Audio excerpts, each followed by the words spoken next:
Bueno, estamos aquí nuevamente con otro líder de nuestra iglesia para podernos enriquecer con su experiencia.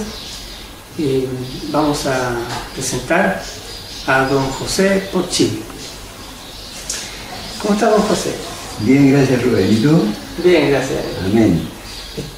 Quería empezar preguntándole ¿cómo han sido los inicios de usted? ¿Cómo conoció el mensaje? Muy buena pregunta. Yo era funcionario público del Ministerio de Agricultura en el servicio de Sanidad Vegetal, hoy Servicio Agrícola Ganadero. En esa oficina trabajaba una señorita que se llamaba Freda Espíndola, y ella, como buena canuta, buena dentista, me invitaba a que yo fuera a la iglesia de ella, y tal vez la invitación la hacía porque mi vida era desordenada. Yo era un hombre como todos los hombres que le gustaba beber alcohol, fumar, mujerear, etc.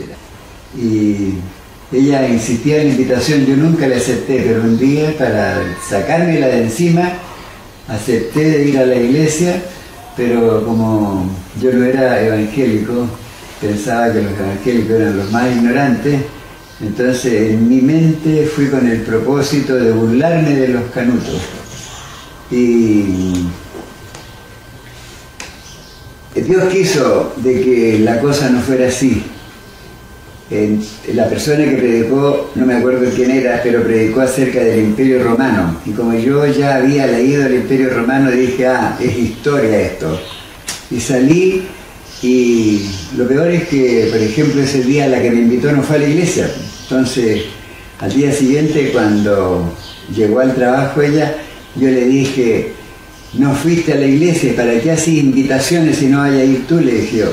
Ella se rió nomás. Y no pasó ninguna cosa más. Bueno, yo después dejé de ir a la iglesia, fui esa vez nomás, pero después el Señor me apretó. Yo no sabía de que el Señor me apretaba, yo era católico. En mi niñez había ido bailándole 3 años a la Virgen de las Peñas acá. Le había hecho una manda a la Virgen de Lourdes que estaba frente al Tutubilla, ahí por acá por la playa. Antes, había una virgen allí, la Virgen de Lourdes, le había hecho una manda, así que yo era católico por ascendencia, ¿no? Por descendencia era católico. Y el Señor me apretó la mano y yo entonces dije, mi vida tiene que cambiar. Y como el Señor sabe dónde uno puede cambiar, me hizo que yo empezara a asistir a la iglesia adventista. En ese tiempo la iglesia tenía frente allí, en la calle, estaba situada en la calle 18 de septiembre 535. Se arrendaba una pieza, la primera pieza se la arrendaba a la familia que vivía allí. Y allí no nos reuníamos más de 20 personas porque era una pieza. Y allí enfrente, como quien dice, en el lugar del púlpito, pero en la muralla esa, allí estaban los 10 mandamientos. No había ninguna figura, nada más que estaban los 10 mandamientos. Una consulta, ¿de qué año estamos hablando? ¿De qué ocurrió eso? Yo más o menos estoy hablando del año 1956. ¿Y hasta qué tiempo duró esa iglesia en esa calle? Bien, allí no sé si duraría más de un año, porque después de allí nos cambiamos a la Madre Rita, el 18 de septiembre. El hijo de un hermano del hermano Loaiza tenía una propiedad donde actualmente está Confinor. Allí se arrendó esa propiedad. Y después de allí, ahí estaríamos también cuando mucho un año, y de allí ya se compró el terreno de lo que actualmente es la iglesia central de Juan 9975. ¿Usted qué cargos ha ocupado en la iglesia? Bueno, prácticamente he sido siempre, casi siempre, años, anciano, y el cargo que he ocupado siempre de preferencia ha sido el de director misionero. Nunca me gustó la tesorería, me ofrecieron la tesorería, no quería tesorería. Tampoco escuela sabática, sino que anciano y director de acción misionera. ¿Cuál ha sido su ministerio, podríamos decir? ¿En qué área se ha desempeñado?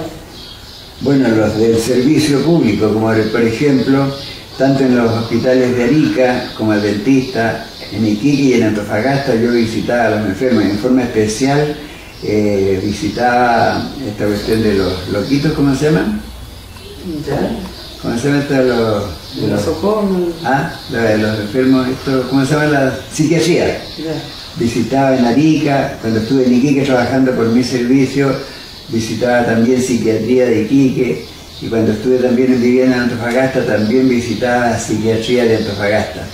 Y después aquí en Arica, por años estaba visitando todas las salas, de una por una las salas del hospital, y en cada sala les predicaba a la gente que estaban allí. Les gustara o no les gustara, algunos no querían escuchar, así que respetaba esas opiniones para que no llamaran a la enfermera y le dijeran: este hombre está hablando acá del Evangelio y yo no quiero escuchar, así que me retiraba y me iba a otra sala. Pero lo lindo es que después, cuando uno ya pasan los años, viene la gente y le dice: ¿cómo está bien?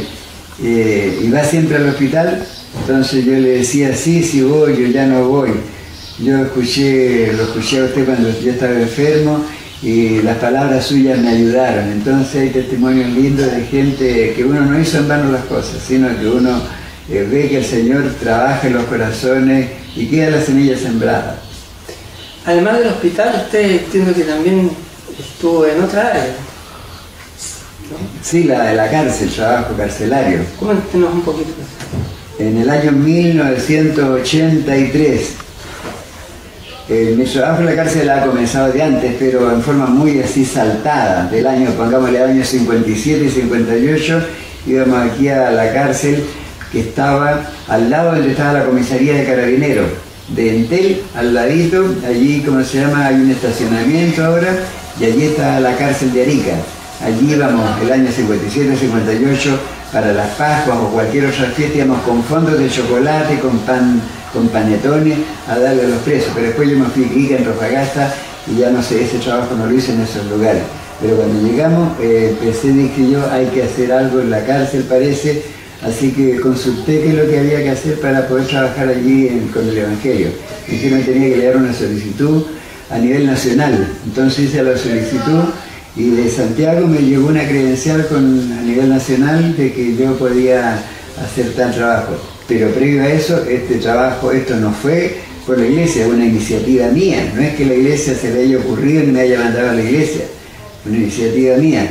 Y felizmente me aceptaron porque yo puse a 2 personas, tenían que recomendarme 2 personas. Y yo puse al ex alcalde de Arica, Santiago Arata, y a un dentista que era coronel de Carabineros, el doctor dentista Tomás. Entonces, tal vez viendo esos 2 nombres, me dieron el permiso y yo comencé en la cárcel, en el patio donde actualmente es Baquedano 01. Allí, con un megáfono, me puse en el medio del patio y les dije de que los que quisieran escuchar la palabra de Dios fueran allá a la sala donde tenían las clases, etc. Así que allí empezaron a llegar de a poquitito, y esto estamos hablando del año 1983. Desde esa fecha hasta el año 2000 que estuvo la cárcel en Baquedano, trabajé allí. La cárcel nueva en Hacha comenzó, en cuanto cerraron esta, fue para allá. Yo también me trasladé para allá, es decir, estoy más o menos trabajando 29 años en forma ininterrumpida. La cárcel para mí ocupa el primer lugar. En la iglesia, como miembro de la Junta que he sido, siempre han habido reuniones en las tardes de sábado. Y yo decía, yo no voy a la reunión, para mí primero está la cárcel. El voto mío es para lo que diga la mayoría. Bueno, ¿y en base a qué lo hago? ¿A capricho? ¿A cosas así? No. Jesús dijo, estuve preso y no me visitaste. Entonces pienso que a veces no lo va a ver la familia, y si no lo va a ver la familia, los que están presos, ¿quiénes tenemos que irlo a ver? Los cristianos, ¿no es cierto? Una consulta.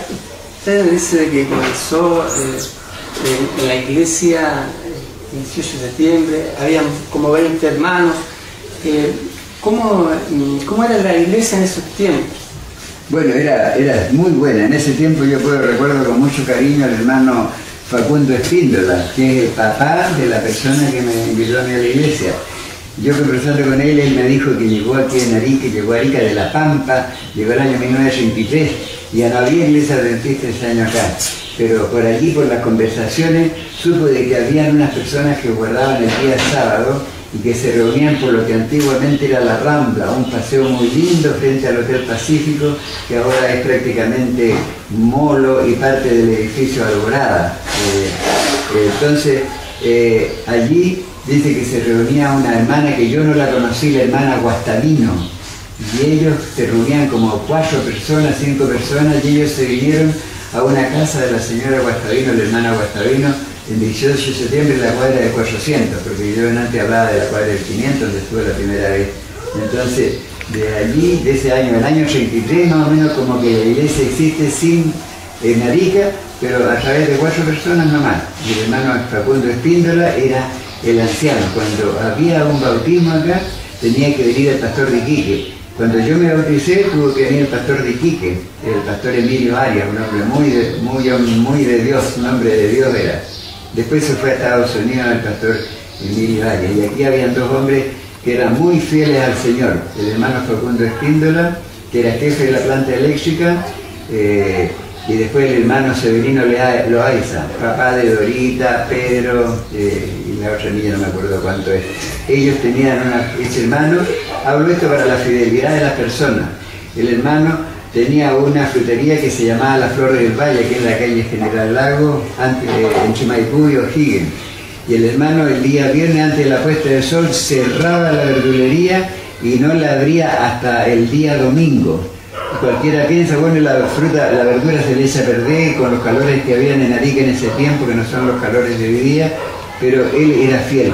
Yo creo que eso es lo que hay que destacar de los líderes antiguos, una fidelidad a toda prueba y también una paciencia grande para, estar atendiendo a las personas que llegábamos allí. ¿Qué mensaje le podría dar a los líderes actuales y futuros?